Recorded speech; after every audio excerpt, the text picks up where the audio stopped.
Hello, I'm Tara and this is my week in Tulum. Woo!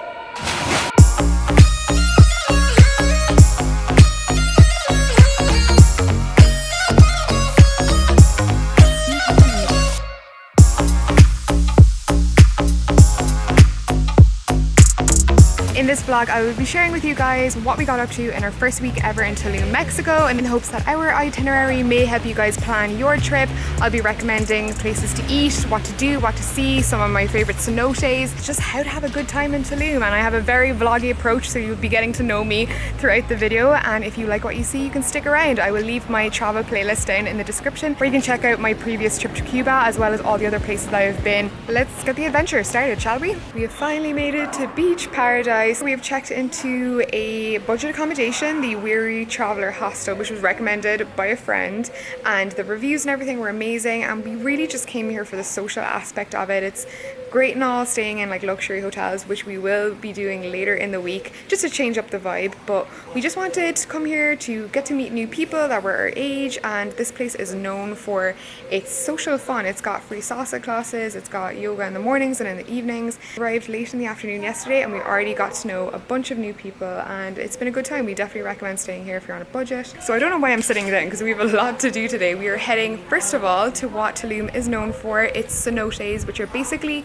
natural sinkholes in the earth, which are pretty much the most beautiful underground cavernous swimming pools ever, and we cannot wait to see them. We've never experienced anything like that, so we're going to do that this morning. The cenotes here, they generally say the earlier the better, so we've got a pretty good start on the day, so hopefully we'll get there before too many crowds.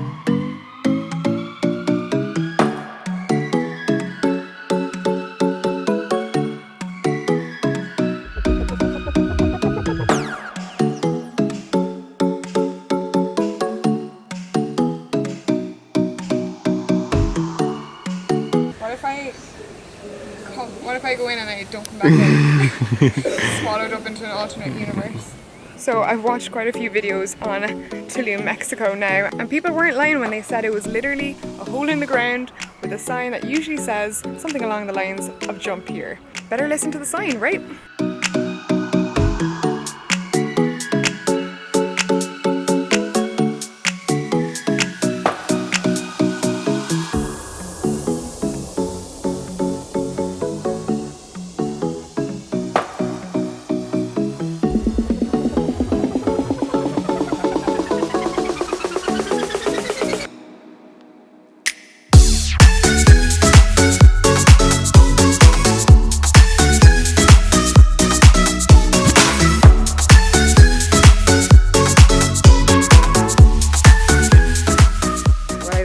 To you, but that for us was one of the most amazing experiences ever. We have not done anything like that before. The cenotes were amazing. As you can see, we're now sweaty. We worked up a sweat. We decided to take the bikes a few kilometers away to the Tulum ruins. So we got our tickets. They're about 240 pesos each.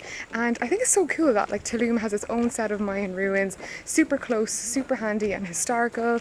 It's right up my street. So can't think of a better way to end our evening, just checking out some Mayan ruins casually.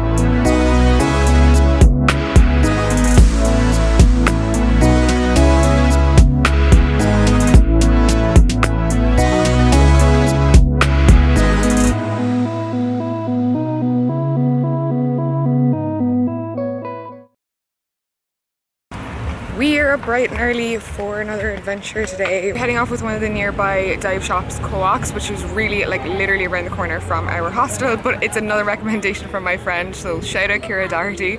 I will leave her Tulum post in the description below. I found it really helpful. We decided to go on the tour that she recommended just because Chichen Itza was quite far. It takes a whole day. So we are doing the Punta La Cana and Coba tour today, which is a little mixture of everything. It's $150, lunch is included, it's 8 till 4. And the itinerary just seemed pretty varied and fun. We really liked the ruins yesterday, so we'll be seeing more of the Coba ruins today and just some of the nature reserve. I like doing touristy things, but I don't like tourist traps, and Chichen Itza kind of seemed a bit like that.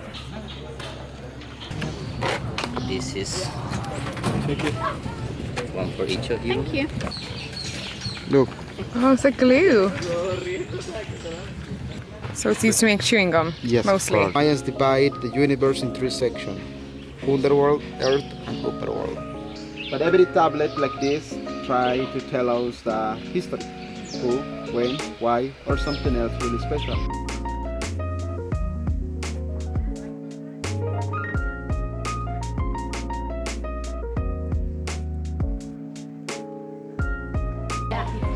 $150 steps in 30-degree heat. Let's do it. I hope I come back down skinnier.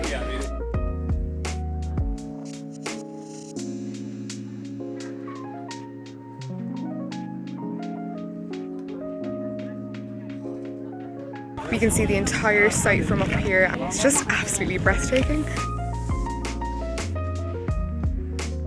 Just got to the bottom, bum slid the whole way down. No shame. We're heading to the next part of our tour. It's been so interesting so far. I have a huge fascination with Mayan culture and their belief system, and I just find it really, really interesting. Coba is older than Chichen Itza, which I didn't even know. I didn't even know Chichen Itza isn't even technically Mayan, whereas Coba is. So the history here has been fascinating. Not necessarily sacrifice, some offerings, like fruits or some ceremonial offering in the cenotes. Yeah.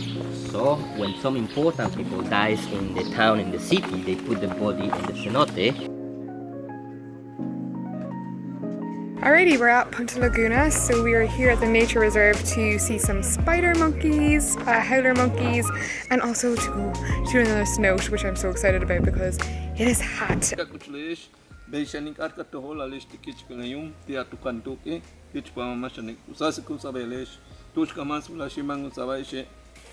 we just came out of our ceremony and we got our blessing to enter the cenote, which is one that was used for human sacrifices. Yeah, I'll take all the blessings I can get. Your girl don't want any curses. So we're in the jungle now and it's so peaceful, so quiet.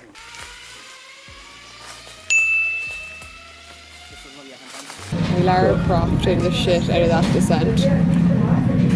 Did we though? That was a trek. It was actually pretty difficult to get out. The cenote itself was really deep down, and like from up here all you can see is like ominous darkness.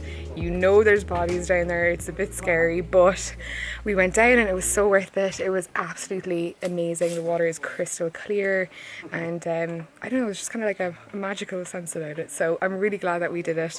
But my god, the cenote itself went super deep, so the ladder back up, I cannot feel my arms. Like I literally didn't think I was going to make it back up. An absolute honour to experience something like that.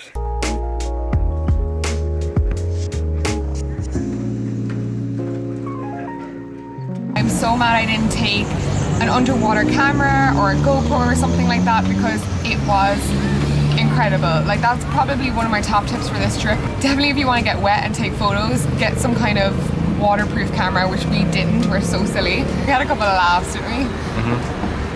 Alright, tell me who you want. And I have to say, like, we've been to quite a few cenotes that are like secret and they've really literally been quite well known and only about 2 seconds off the side of the road. But to get to this cenote, we were in it. We were in that jungle probably about an hour before we got to the cenote. We kind of went and saw the monkeys and all of that stuff. But we did quite a lot of walking. So yeah, definitely a good pair of shoes is a must. After Cuba and a busy first couple of days here, I have to say I'm kind of looking forward to not getting up too early and hitting our beach resort tomorrow. But yeah, we're just walking down this strip now in Tulum The vibe here is pretty chill. There's some nice restaurants. It's not a crazy party strip. It's more of a kind of a chilled bar, laid back vibe, which really, really suits us. It kind of just reminds me of any strip in a Spanish beach town, even back in Europe.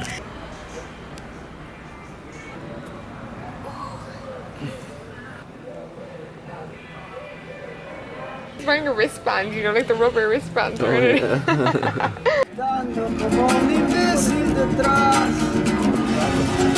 Es que es mentira todo, sueño tonto y no más, me da hueva la universidad donde nadie llega. Déjate engañar, quieras ocultar. Good morning, we're starting our day in tropical paradise. Another amazing thing that you can do in Tulum is you can come over to Akumal Beach, which is highly, highly recommended. It's one of the top things to do here in Tulum because you basically get to spend the day on the beach but also go swimming with giant sea turtles. Kind of went the simple route, and once we got in we followed the advice of some of these guys here. Yeah, we picked some local guides for our sea turtle excursion and it was around $30 US each, so we're all suited and booted and ready to go. I'm abruptly coming back into the vlog. Unfortunately, no beautiful sea turtle action for the vlog. So yes, the giant sea turtles will just have to stay in our memory bank. The sea turtles were amazing though. They were like these gigantic, prehistoric looking, beautiful monsters, and it was so cool to see them up close. Yeah, it wasn't just sea turtles we saw though. We saw everything from stingrays to corals, we saw weird looking fish, we saw schools of fish, we saw 150-year-old Spanish ship ruins and cannons. It was amazing. Even like little calamaris floating around. Even though it is a beautiful, pristine beach, it's probably not the best beach to plan on spending the day chilling there all day, because like I said, there isn't a crazy amount of space and there's not that many like layout facilities or anything like that, but it's a nice place to have lunch and to go specifically to see all the sea wildlife. So yeah, here we are at the Amansala. It kind of has a boho chic vibe. It's right on the beach. It's a very different feeling down here than staying in Tulum town. So yeah, it feels like a bit of a hideaway from the town, and we're excited to start exploring and take a look at the beach. There's already a lot of resident dogs here, so for anyone who's a dog lover, you're going to be happy as soon as you step in the door. For anyone wondering, we are in one of the garden villas, a very nice kind of standard size room, but the decor is really nice, has all of these beautiful wooden details, and then this is our bed. We've got a little window with a decent view. Yeah, it's pretty cute. We got our little bathroom up here, and then we have like our toilets and our shower, which I'm not going to show you because Kyle's sitting there in his boxers. Just something to note, I really like the way that we did it because we saved money at the start by staying at the hostel throughout our super busy days when we were out all day exploring, and still got to experience the fun side of the hostel at social times, and now we can just relax at the beach. Got no money on my mind, got no money on my mind, got no money on my mind. I am so good at pretending, keep on smiling in my tiny bubble, like a movie without ending, spending time like it was going backwards. Posters covering my walls, but they fall down, diving deeper in the books that we read blind, breathing in and breathing out to get smarter, not working out for me, yeah. Got no money on my mind, tell my mommy I'm alright, even laughing at the jokes you tell me, keep myself inside the lines, needing tidy all the time, if you ask me I am fine, got no money on my mind, reading patterns like the apples. It's an Italian, it's a little bit more on the pricier side, as are a lot of things on this street, but for tonight, I think this view is worth it.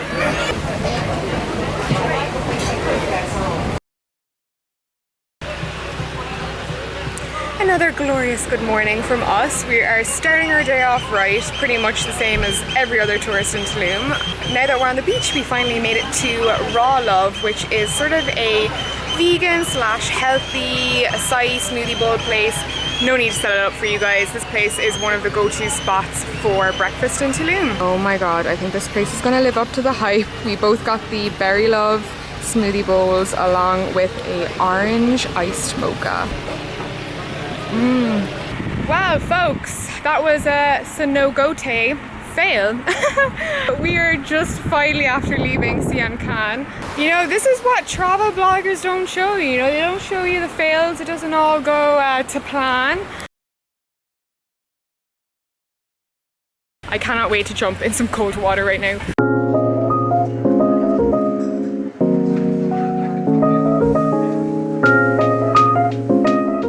Finally back to Mexican reality. We found a corner shop or bodega. We've done quite a bit of cycling up and down both directions of Boca Pela, and there's literally hardly any little corner shops where we can get snacks, grab a Coke. It's very kind of an expensive area. For example, the minimum you could take out of the ATM next to our hotel was $200 US, the minimum. My God, this pastry is good. What? Basically like a ham and cheese jambon thing, but it has like a crispy, sugary glaze on top. Just making my sugar addict taste buds pretty happy right now. Sweet and savory. Can't beat it. This is the level I'm on. When I'm in a foreign country, I like street food, I like local stuff, I like it cheap and delicious. We spent some time hopping around some of the local cenotes that are sort of mixed in and hidden within the mangroves. They're kind of a mixture between salt water and fresh water. Super clear, but I just feel like the ones that we saw while we were in Tulum town, a little bit closer to that area, we started the bar high, we set the bar high, and we decided to get Collectivo and check out some of the busier cenotes today. Most of the cenotes that we've been to have an entrance fee, and we just feel like we're enjoying these ones that are made from rocks and coals so much more than the ones in the mangroves that are near to our hotel. Help you guys save some time and narrow down the cenotes that you might like to check out. Here's a little recap of all the cenotes that we've been to, a lot of popular ones, some lesser known. Let the montage begin.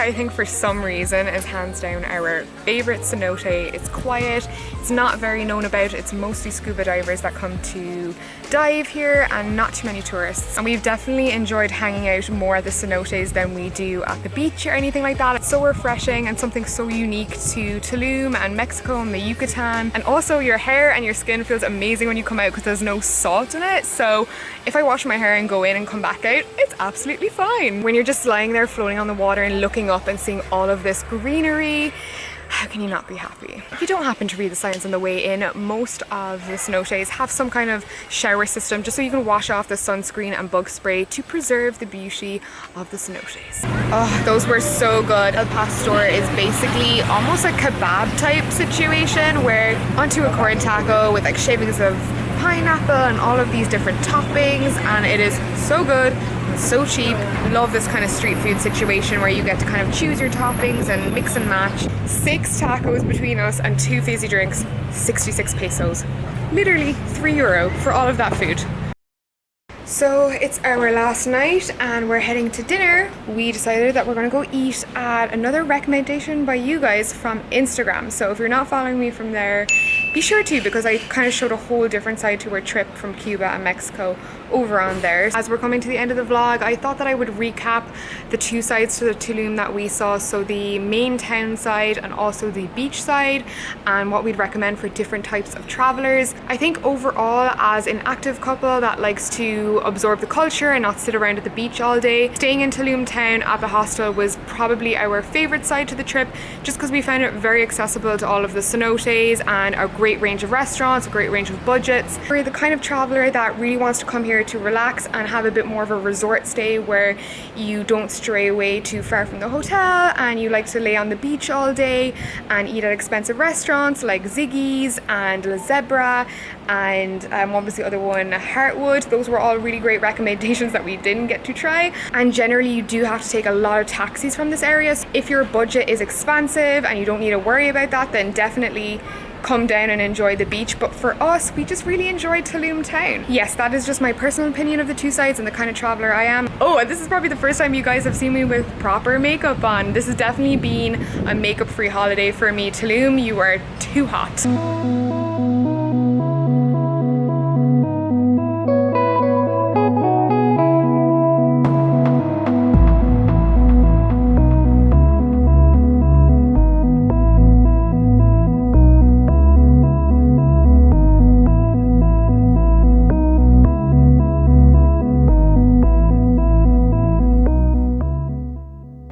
If you don't happen to already know, I am an Irish vlogger based in New York City. I vlog twice a week, and let me tell you, it's an adventure in itself, so if you want to stick around for that, don't forget to subscribe. But for right now, I'm enjoying my last few hours.